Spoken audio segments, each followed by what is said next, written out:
David Spade's podcast with Dana Carvey called Fly on the Wall, where Saturday Night Live alumni take you behind the scenes, reminisce about the most memorable moments, and they're friends of the show. You can find it, iHeartRadio. It's the Podcast of the Year award. It's up for that. How about Variety's Best New Podcast?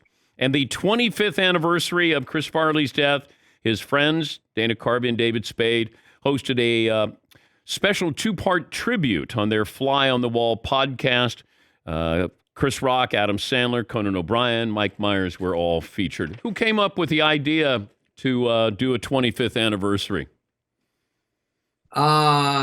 It sort of crept up from the fans that were writing in saying, what are you going to do for this? Because, obviously Chris comes up in a lot of stories about SNL when we have different hosts on or different cast members. So, but we haven't had a show about him. And, we've done about 50, 60 shows. So I didn't know that this was like a big anniversary. It just seems like way. Yeah.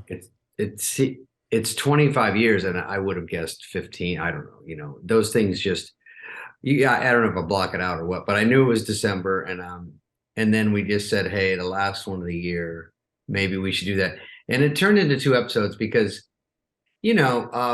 when we contacted some of the old friends of his and people that were around, and like a movie producer or his mom, we're trying to sort of make it more of a wide net.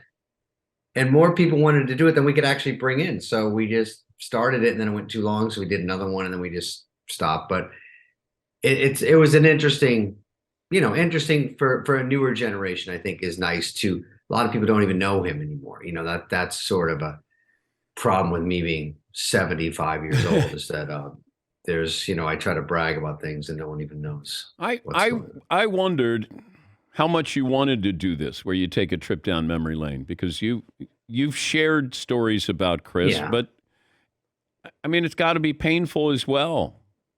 Yeah, I mean, you keep it on a surfacey level, because I have to say it might cross my mind every single day. There's for different reasons, and you get yourself to not be sad about it. I had a best friend when I was 21, died in a car accident.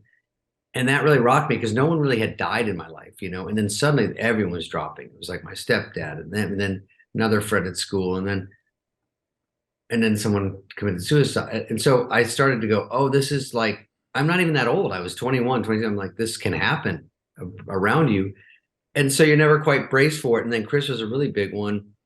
And so I don't try to get to the level. I think people bring him up a lot to me, of course. And, it's always positive and people are always happy to talk about him. I think in the podcast, there's waves where almost everybody chokes up. Like there's waves where we joke, we try to keep it light, but you just can't help it, And I think you guys talk about he was unhateable. I think you talked to Chris Rock. I think Chris said that, yeah. Yeah, everybody loved Farley. For those who may not be as familiar with Chris Farley, how would you describe a jolly, one of the big physical comedians, likable, lots of different funny moves, great voice, very sweet guy from Wisconsin that, tried to emulate the old SNL greats. He was a big Belushi fan, big Aykroyd fan, and Bill Murray. And, when he got, one time we realized he was wearing Belushi's pants in the sketch.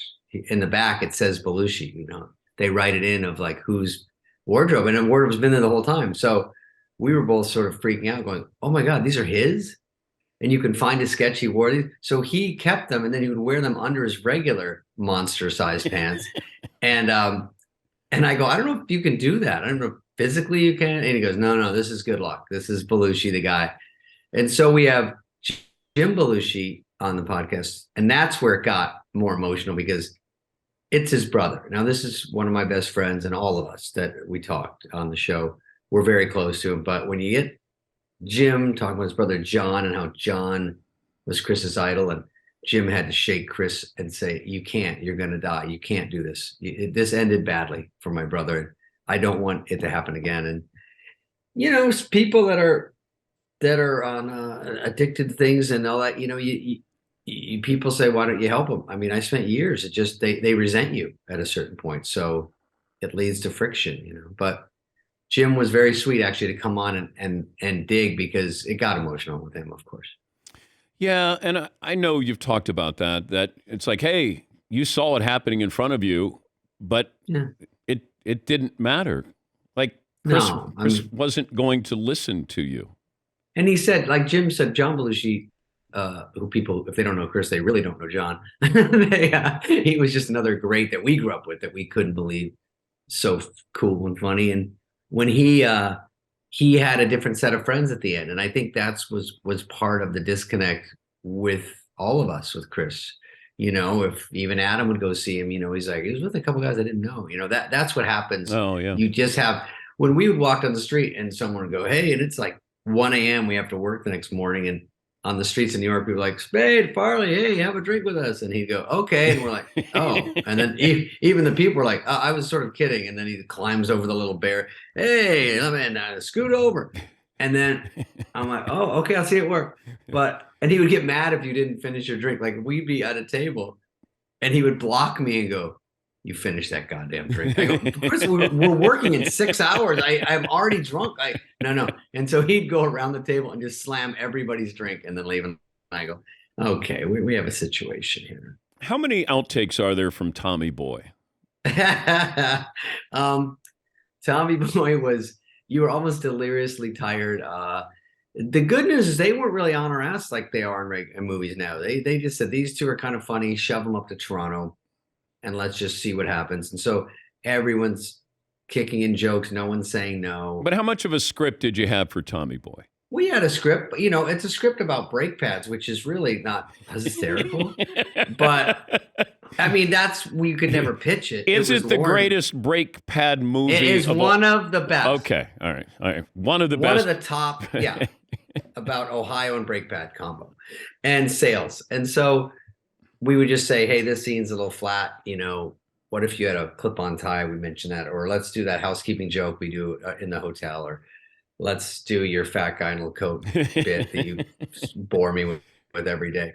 And so we would work those in, not knowing. And that was us learning later that the deer in the back seat, if you've seen the movie, was the highest testing part of the movie. And 10 years later, it's not the number one thing you think about. It's just jokes and little scenes and lines, I would think that, the ripping your sports book would be no, those are bigger overall down the line. But when you test an audience to see if they're laughing right that second, that one takes a couple of viewings to seep in. When your hair flies back, your hair Well, okay, so that one, I said it might be too corny if I'm super bald. So we did one where you have to put a bald cap on. Everyone thinks I'm still bald. Fine. Fine. I took it for the movie. I took one for the team. But then you have to put a wig over your bald cap, which takes 2 hours. And then it didn't look real enough. So we had to fly back to goddamn Toronto one more time to say, I said, it is worth it. I hate it. But if it's for a joke, I will do it, but I don't want to. But I go, okay, let's just go full Monty bald head. Like, let's just, and then is a huge fan. I don't know. It turned out really funny. And there's one where Rob Lowe's shirt, we talked to him where it sucks off his body. And I was there watching that day. And then I left. I go, how are they even going to do that? They did it with a wire and stuff. And it looks so hilarious. I couldn't believe it. We're talking to David Spade. Yeah, you are. The podcast with Dana Carvey is called Fly on the Wall. Yeah. I was watching John Candy in Planes, Trains the other day. Oh my God. Yeah. And I don't think he embraced his size as part of his humor, whereas Chris as much. Yeah. And I wondered if Chris regretted that it became more physical, that, would he have become like a John Candy type of comedian? Is that fair? I think he would have toned it down because he wanted to do more dramatic stuff. And I think he would have had to. You can't just fall through tables at all times. But John Candy was similar in the way, very lovable, very very fun thing about him, and very likable. And he's a very funny dude. He was one of our favorites too, everybody. And so he went a little early himself. That was a tough one. But Chris, I think, realized that's what gets you there. It's funny on SNL. You're trying to get a hook. You're trying to separate yourself from the 23 cast members or whatever. And by the way, Nick Cannon just had his 24th He did. in a related story that just popped up on my phone. He had his 23rd last hour, but his 24th. Yes. Okay. And the next one's in the chamber in the on deck circle. So we had all our people, and then you go. I'm trying to be. My hook turns into the sarcastic guy, right? The Hollywood Minute guy. Chris's fat guy fall down. Sandler's, and then you spend the rest of your time on SNL trying to erase it. You know what I mean? Like you go, I finally got a reason for people to watch me. And then you go, well, that's not the only thing I do. I go, I don't only do this. And they go, what else do you do? I go, I don't know. Nothing. We found out quickly. Well, congrats on it. The 25th anniversary of Chris's death with Chris Rock, Adam Sandler, Conan O'Brien, Mike Myers, Jim Belushi. Bo Derek. Oh. I remember Bo Derek when she came to the set. I was so floored that she was from the movie 10, and she was like a international phenomenon, like stunner, very sweet. I sort of shied away from her because I was, I don't know if pipsqueak's the right word, but I was an unfamous pipsqueak, so I stayed away from her.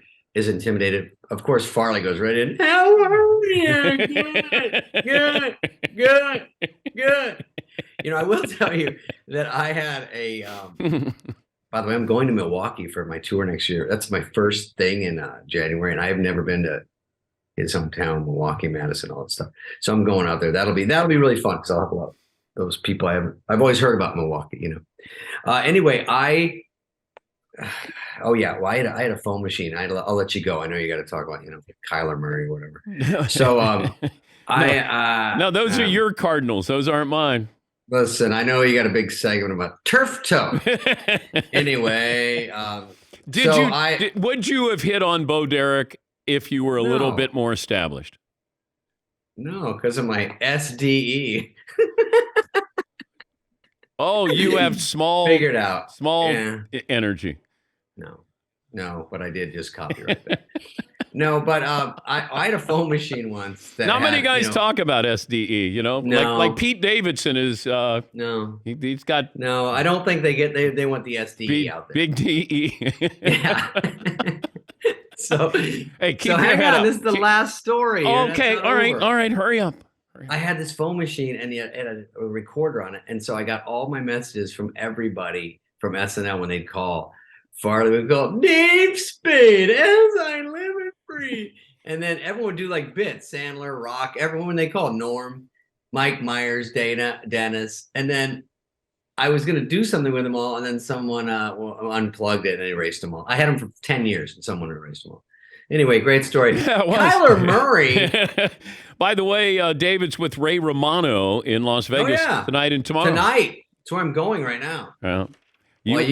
While you tra-la-la around the studio, I'm out there busting my home. Yeah. It's great. Yeah. It's great to see you. Okay, guys. Thank you for having me. Okay. That's send me a link. All okay, right. thanks. That's David Spade.